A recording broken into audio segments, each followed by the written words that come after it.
ni radio BBC gahuza miryango ivugira i Londres kuri metero 19 25 31 na 41 no ku mirongo ya FM mu karere k'ibiyaga bigari no kuri internet kuri bbcgahuza.com.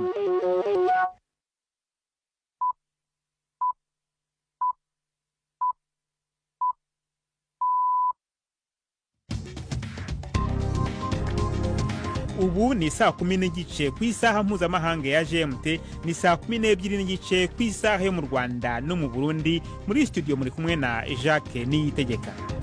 Izi ni ingingo z'ingenzi zigize aya makuru. Urusaku rw'ibisasu biremereye rukomeje kumvikana mu duce tw'umujyi wa Goma muri Repubulika ya Demokarasi ya Kongo, mu gihe inyeshyamba zo mu mutwe wa M23 zemeza ko zamaze kuwigarurira.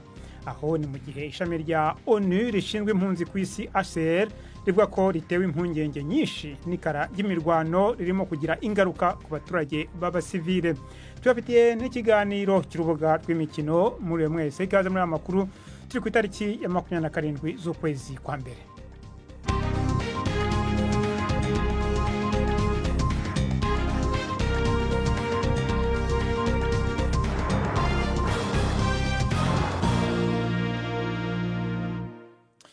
Aya makuru yose ku buryo burambuye ni mukanya Prudence Ngiyumva amaze kutugezaho muri make amakuru y'ingenzi avugwa hirya no hino ku isi.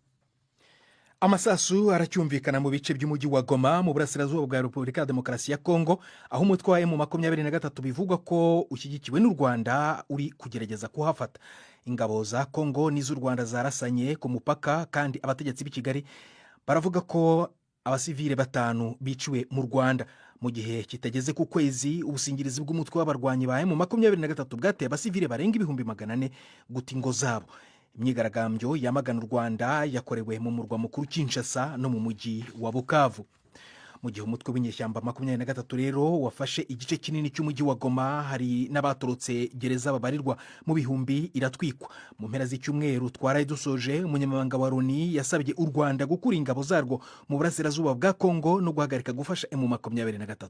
Inkuru ya Will Ross ku mpamvu imirwano yihuse cyane muri mva mw'ijwi rya Siriake Muhawe nayo. Muri uku kwezi kwa mbere kose M23 yagiye yigarurira uturere mu buryo bwihuse. Nkeka yigize agahumbezi ahisi yari isamajwe na politike ya Amerika hamwe n'intambara zirangwa mu burasirazuba bwo hagati. Akanama kaoni kajejwe umutekano ku isi kagiye kwikangura uwo muhari ufashwe mu mugongo n'u Rwanda uri kuradodora ku gisagara ca Goma. Leta ya Perezida Paul Kagame ivuga ko intambara ari yo gukingira u Rwanda abagwanyi b'abahutu bafise ibirindiro mu buseruko bwa Kongo. Ariko leta ya Demokarasi ya Kongo ibifata nk'ivyitwazo ikagiza u Rwanda kugerageza kwigarurira ubuseruko bw'ico gihugu kugira ruhimbe amabuye y'agaciro. Ikigiye gukurikira kizova hanini ko u Rwanda rushobora guterwa ubwoba ko rushobora gufatirwa ibihano. Abategetsi b'ibihugu by'Uburayi basanze abarokotse jenoside yakorewe abayahudi izwi nka Holocaust ku rwibutso ruri ahahoze inkambi y'abanazi yicirwagamo ahitwa Auschwitz Birkenau muri Polonye mu kwibuka isabukuru y'imyaka 80 iyi nkambi bohowe. Abarokotse 4 barimo 2 bari mu myaka irenga za 90 bari buvuga ijambo. Mbere indabo zashyizwe ku rwibutso na buji ziracanwa nka kimwe mu bigize urwibutso, aho abantu ibihumbi bishwe barashwe n'abasirikare b'Ubudage. Abantu barenga miliyoni biganjemo abayahudi biciwe i Auschwitz. Perezida wa Polonye Andrzej Duda yavuze ko hakenewe kwibuka ubu bwicanyi ndengakamere kugira ngo aya marorerwa atazongera gusubirwamo. Guverinoma ya Isiraheli yemeje ko abantu 8 mu bafashwe bunyago bagomba kurekurwa n'umutwe wa Hamas bapfuye. Umuvugizi wa guverinoma yatangaje ko abantu 25 mu bagomba kurekurwa hakurikijwe amasezerano y'agahenge bakiri bazima. Itangazo ryasohowe na Isiraheli rije mu gihe abanyapalestine babarirwa mu bihumbi 100 bari gusubira mu matongo y'inyubako zabo zasandajwe mu majyaruguru ya Gaza. Uyu numwe mu basobanuriye BBC ishami ry'icyarabu umunezero yatewe no gusubira iwabo. Ibi ni ibyishimo ntashobora gusobanura, ni intsinzi ivuye ku Mana. Isi yose yarizi ko twashize, ariko kubw'ubuntu bw'Imana abanyapalestine berekanye ko bakomeye cyane. Gaza yose ni iyacu, ariko mu majyaruguru ya Gaza ni ibindi biratandukanye. Sinshobora kubona amagambo yo kuvuga ukuntu numva meze. abandi bagera ku 500,000 bitezwe ko bari bukurikire mu minsi iri imbere nyuma y'uko Hamas yemeye gufungura izindi mbohe 3 z'abanyayisiraheli. Aya makuru ya BBC. Ubuhinde buravuga ko bwemeranyije n'Ubushinwa gusubukura indege zijya muri ibi bihugu nyuma y'imyaka 5 zihagaritswe. Minisiteri y'ububanyi n'amahanga y'Ubuhinde yavuze ko ingendo z'indege hagati y'ibihugu bituwe kurusha ibindi ku isi zizatangira mu iki ry'uyu mwaka. Yavuze ko aya masezerano yakorewe i Beijing mu nama yahuje abadiplomate b'Ubuhinde n'Ubushinwa ku rwego rwo hejuru. Ibiganiro byari bigamije kandi kunoza umubano wari warazambye mu gihe cya coronavirusi n'ubushyamirane bwa politiki bwakurikiyeho. Igisirikare cya Nigeria kiravuga ko abasirikare 22 biciwe mu mirwano n'imitwe y'inyeshyamba mu majyaruguru y'uburengerazuba bw'igihugu. Umuvugizi w'ingabo yavuze ko abarwanyi bakoresheje ibitero by'ubwiyahuzi mu bisasu bya bombe banarekura ibindi bintu biturika mu buryo butunguranye mu gihe cy'imirwano muri leta ya Borno. Yatangaje kandi ko igisirikare kishe abarwanyi barenga 70. Umutwe wa Kisilamu wa Boko Haram n'ishami ry'uyu mutwe mu burengerazuba bwa Afurika bari kwibasira inzego z'umutekano n'abasivile mu bitero byishe abantu babarirwa mu bihumbi. Jacques, urakoze Prudence Ngiyumva.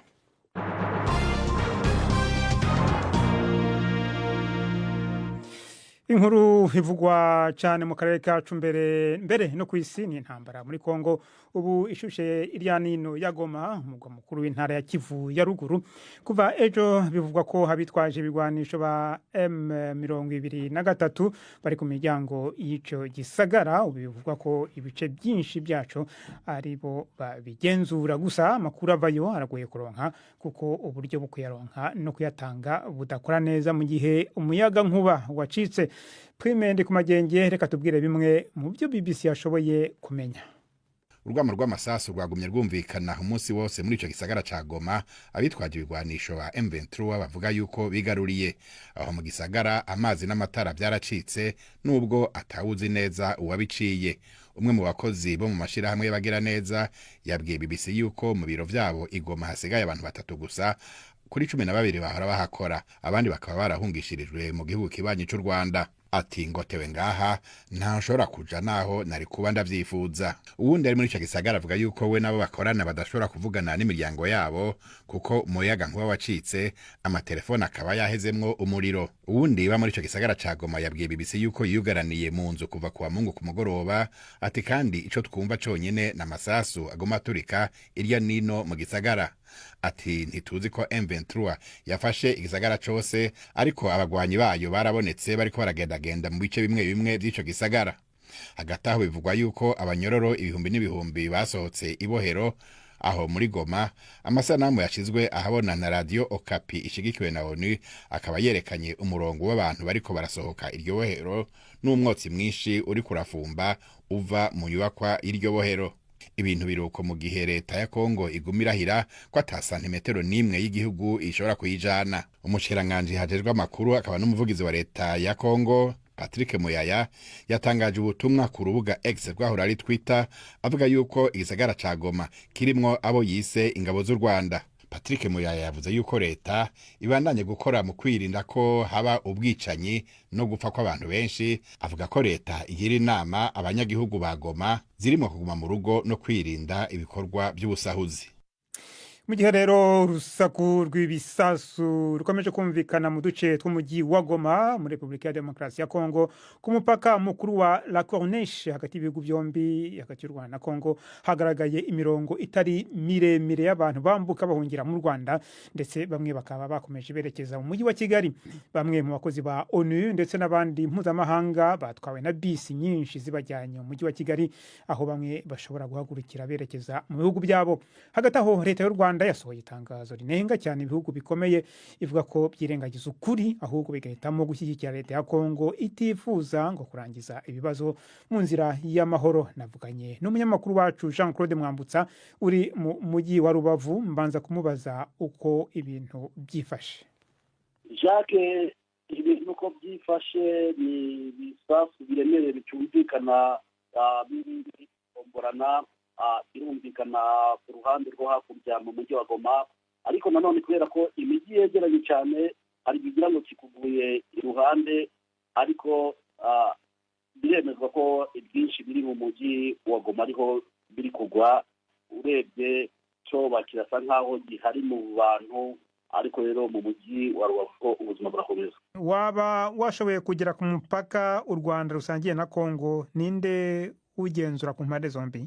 Nibyo, nahageze mu masaha ya 3:00 za mu gitondo. Ubwo nahageraga ntabwo nashoboye kugera neza kuri cya giti cy'umupaka, kuko abapolisi bari bahagaze nko muri metero wabara nk'ijana bakabuza umuntu kuhegera, ariko byo nabashaga kubona ibiba hafi aho ngaho, nabashaga kubona abantu bava muri Kongo baza, ariko ntabwo nageze neza kuri wa mupaka nyirizina ibihugu byombi bisangiye. Naho kuvuga kuwuyobora ku bantu bacunga imipaka yombi, ku ruhande rw'u Rwanda birumvikana n'Abanyarwanda, ariko ku ruhande rwa Kongo biragoye kumenya ngo ninde uwufite. N'abanje babaga muri Kongo bakavuga bati umupaka Kongo urasa nk'urangaye, nta bantu bahari uretse ngo abasirikari ba FARDC bagendaga bagaragara bake, ariko abashinzwe umupaka bo ngo bari bawutaye bagiye. Ariko ayo makuru mvuga naya mu masaha y'amasaa 5 ya mu gitondo. Hanyuma haravugwa abantu bambuka bahungira mu Rwanda. Abahunga ni bande? Ese hari abo washoboye kubona? Nibyo, nababonye, nagiye mbona amatsinda mato y'abantu binjiraga bakurura ibikapu, bamwe bahetse abana bigaragara ko ari imiryango, ariko nababonaga ni abantu basa nk'abifite, kuko bagiraga ku mupaka bagahita bagodesha imodoka zabavanaga ku mupaka zibajyana bamwe mu mujyi wa Rubavu, ariko hari n'abandi byabonera ko bakomeza bakajya mu mujyi wa Kigali. Hanyuma muri rusange muri uwo mujyi wa Rubavu umwuka umeze gute? Muri rusange urebye umwuka n'usanzwe, ariko harimo akantu gasa n'ubwoba, kubera ko urebye ubuzima bw'abantu ba Rubavu uko bumenyerewe n'abantu bahora mu byishimo, n'abantu bahora ku mucanga, ndavuga nyine ababishoboye, ariko uyu munsi wabonaga bake, ariko ibikorwa by'ubucuruzi birakomeza. Gusa icyoba cyo kirahari cyane cyane mu baturage basanzwe.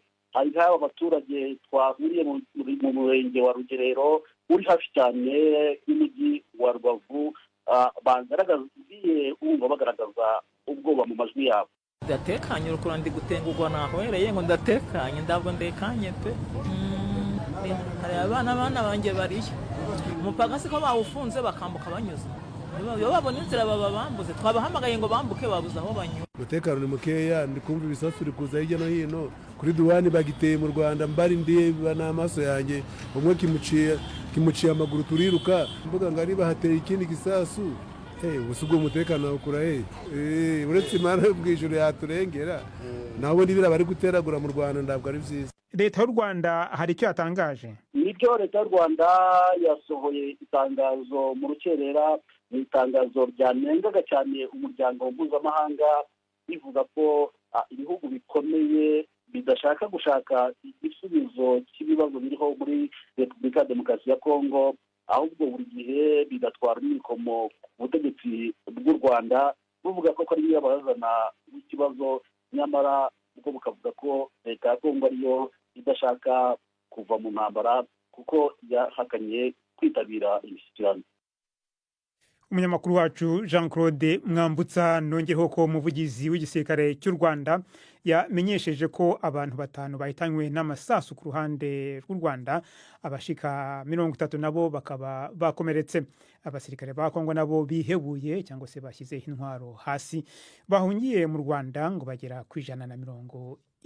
Twagiye kandi no mu ishami rya ONU rishinzwe impunzi ku isi HCR kugira ngo tumenye uko ikibazo cy'abahunga cyifashe muri kino gihe kivugwa imirwano mu mujyi wa Goma, kandi hakaba hari n'amakuru avuga ko bamwe mu bari basanzwe baravanye mu byabo n'intambara bari muri zimwe mu nkambi zabagenewe bazivuyemo kubera imirwano maze bakwira imishwaro. Kare navuganye n'umuvugizi wa HCR Geneve Eugene Bion, ntangira mubaza uko ibintu byifashe.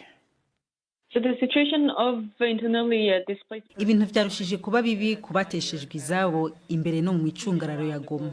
Ubu ho dufite n'amakuru ko hari n'ibibone vyaguye mu makambi y'abateshejwe izabo, ibintu bidashobora kwihanganirwa hisunzwe amategeko mpuzamakungu akingira abantu mu bihe vy'intambara. Kandi vyongereza uguhahamura abo bantu bamaze guteshwa izabo, kenshi bagiye bava hano baja hirya muri iyi myaka myinshi y'intambara yarushijeho gukara kuva mu mpera z'umwaka uheze. Twarumvise ko abo bari mu bibanza by'abateshejwe izabo bongeye guhunga atana kimwe batwaye co bafasha gusubira mu kubaka ubuzima bwabo.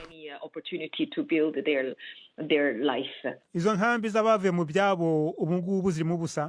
We are hearing the report from the ground that amakuru ava ku rubuga atubwira ko aba bantu bahunze, ariko ibintu bihinduka vuba na vuba imbere no mu micungararo ya Goma. Tuguma tuvugana na bagenzi bacu bakorerayo, ariko ibintu bihindagurika vuba cyane ku buryo bigoye kuvuga uko vyifashe imbere, cyane cyane imbere muri Goma. Especially inside of Goma. Ufite amazina y'izo nkambi z'abavuye mu byabo abantu bari bazirimo bongeye guhunga?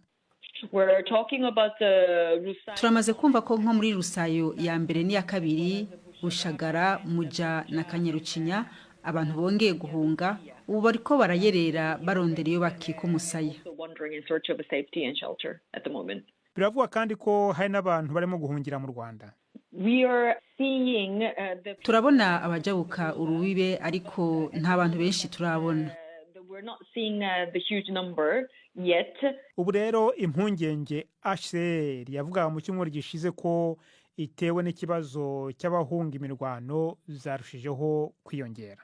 We are extremely concerned, and then our concern continues because of escalation of violence day by day. Turahagaritswe umutima n'ibiriko biraba, na cyane cyane kuba intureka ziguma zirushiriza gukomera buri munsi. Ahantu duharura abantu barenga miliyoni 6,700,000 z'abateshejwe izabo muri Kongo, abarenga miliyoni 6 bakaba bari mu Kivu y'epfo n'iya ruguru. Turahagaritswe umutima rero n'umutekano w'abasivile hamwe no gushikana imfashanyo ku bazikeneye, kuko amabarabara menshi ntahita. Abatanga imfashanyo barashaka kandi bariteguye gufasha imiryango iri mu kaga kubera iyi ntambara, ariko ntibagira aho baca. Turongeye gusubira gusaba ko umutekano w'abanyagihugu basanzwe n'itangwa ry'imfashanyo vyubahirizwa. As well as a safe passage for the humanitarian has to be guaranteed. Eugene Bune, umuvugizi wa HCR, radio mwumva ni BBC gahuza miryango, muradukurikira kandi kuri Kisoro FM mu majyepfo ya Uganda.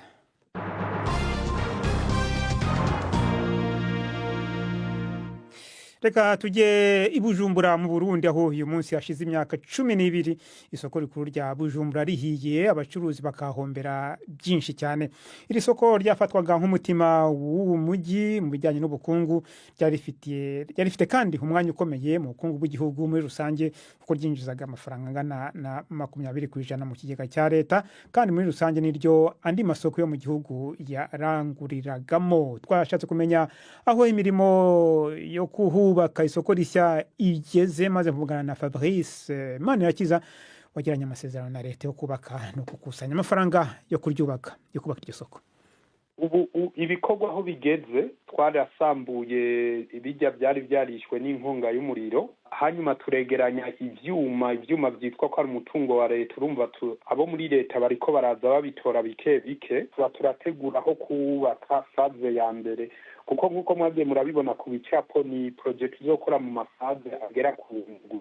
Aho tuzogira rero igikorwa cya faze ya mbere hari play, bisigurika ati leta yari imaze kuduha kontra ya mbere yari yukugira twereke leta ko tubishoboye kandi dushoboye kwegeranya amafaranga yo kubyubaka. None yaramaze kubyemera, nico bituma mwabonye twaciye dutangura ibikorwa.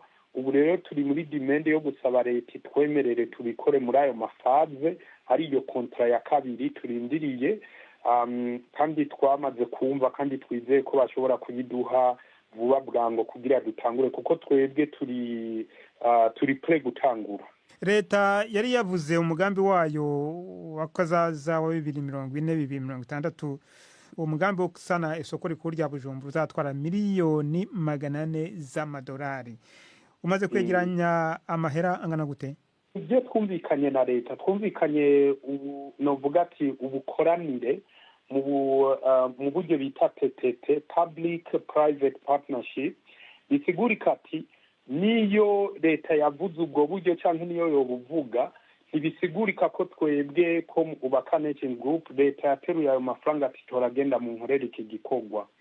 Ibyo novuga ati nashikirije imbere y'umukuru w'igihugu, nasabye ati nimuduhe ahubwo uruhusha dushobore kuyegeraniriza amafaranga hanyuma tuce tukora icyo gikorwa, muke muduha imyaka kana kurumva ko turiko turasaba imyaka 50 dushobore kuinvestisa ayo mahera yo kubyubaka hanyuma dushobore gukuramo inyungu hanyuma dusubize leta. Bisigurika iyo myaka 50 niyo kuryubaka niyo kugira gute?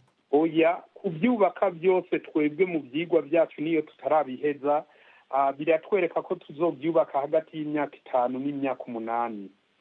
Bisigurika ati iyo myaka 50 ni exploitation, ni imyaka yo gukuramo amafaranga uba warashizemo nk'umu investisseur n'inyungu irimwo. Warubuze iti miliyoni 400 z'amadolari leta yari yavuze ahari shobora kuba ari nyinshi, twe twasabye ko twakwiyegeranyiriza amafaranga tubona azagenda kuri iryo soko. Mwasanze ari nkangahe? Yego, twaragize ibiharuro turagira ibyigwa niyo tutarabiheza dusanga dushobora kubyubaka byose ku miliyoni 100 z'amadolari y'amafaranga y'amanyamerika. Mu marundi ni around imiliyaridi 500 z'amafaranga y'amarundi. None mumaze kwegeranya angana gute rero? Kampanye yo kwegeranya amafaranga ya mbere turamaze kwegeranya amafaranga arenga imiliyaridi 5 z'amafaranga y'amarundi n'amafaranga ari hafi y'500 by'amafaranga y'amadolari y'amanyamerika. Ibyo bikaba byarahejeje kutwereka ko dutanguye bivanye na kitire ya investment yo ngaha mu Burundi, dutanguye ibikorwa bikaboneka, ayo mafaranga kuboneka n'umwanya mutoyi cyane. Fabrice Manirakiza, tugeze ku isaha ya 12:52 ku masaha yo mu Rwanda no mu Burundi.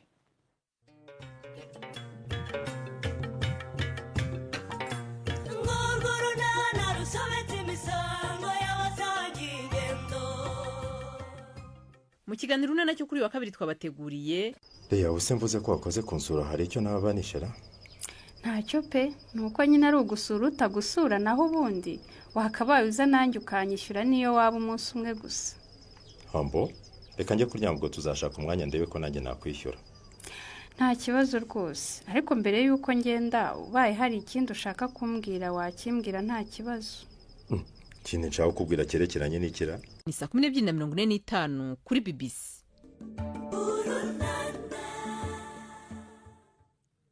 Reka dukomereze ku makuru yo ku mbuga z'imikino uyu munsi mwateguriwe kandi mugezwaho na Yves Bucyana.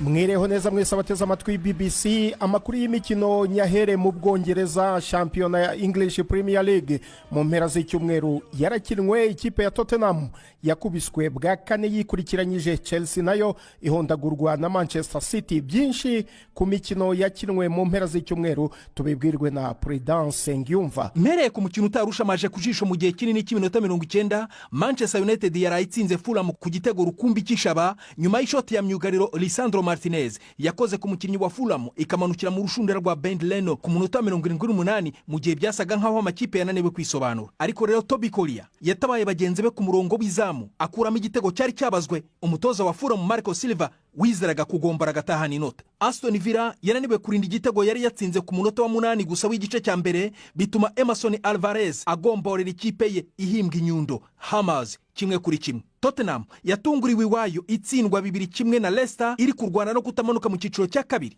Nyamara mbere y'intsinzi Leicester City yari imaze imikino 7 itsindwa umusubizo. Ku rutonde Spurs iri ku mwanya wa 15 ikarusha Wolves iri munsi y'umurongo utukura amanota 8 gusa. Ku wa gatandatu Manchester City yatsinze Chelsea 3-1 kuri Stade Etihad, biri mu ruhare rw'ikosa rikomeye rya nyezamu Roberto Sanchez wugarijwe n'igitutu cya rutahizamu Erling Haaland ku ishoti ndende yaraherejwe na nyezamu Ederson.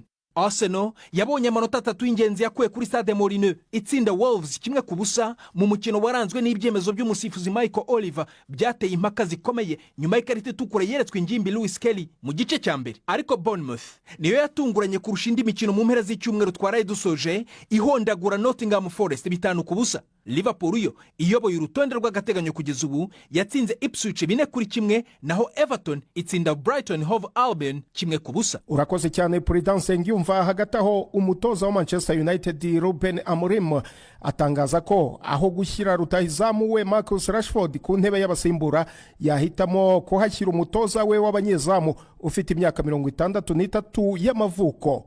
Amorim asa n'ushinja Rashford kudakora no kuterekana umusaruro uhagije mu myitozo nk'uko abakinnyi bagenzi be atoranya mu ikipe ya mbere babikora.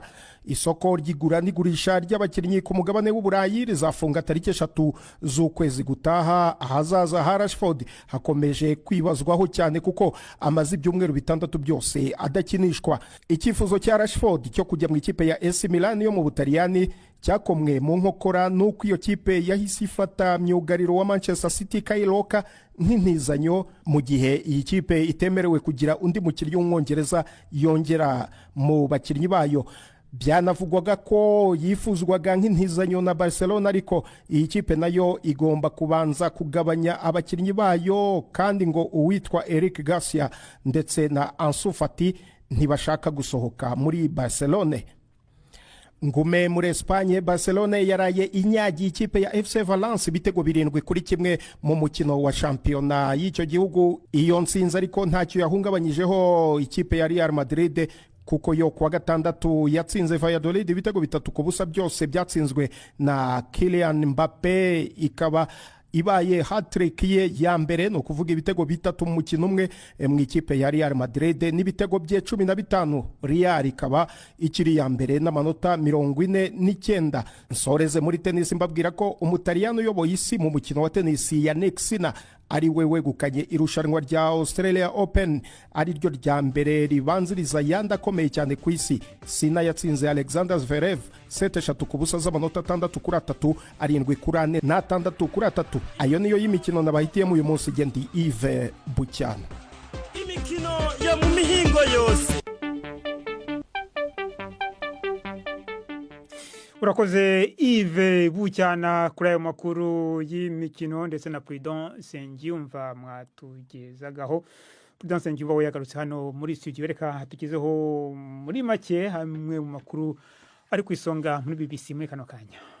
Amasasu aracyumvikana mu bice by'umujyi wa Goma mu burasirazuba bwa Repubulika ya Demokarasi ya Kongo, aho umutwe wa M23 bivugwa ko ushyigikiwe n'u Rwanda uri kugerageza gufata.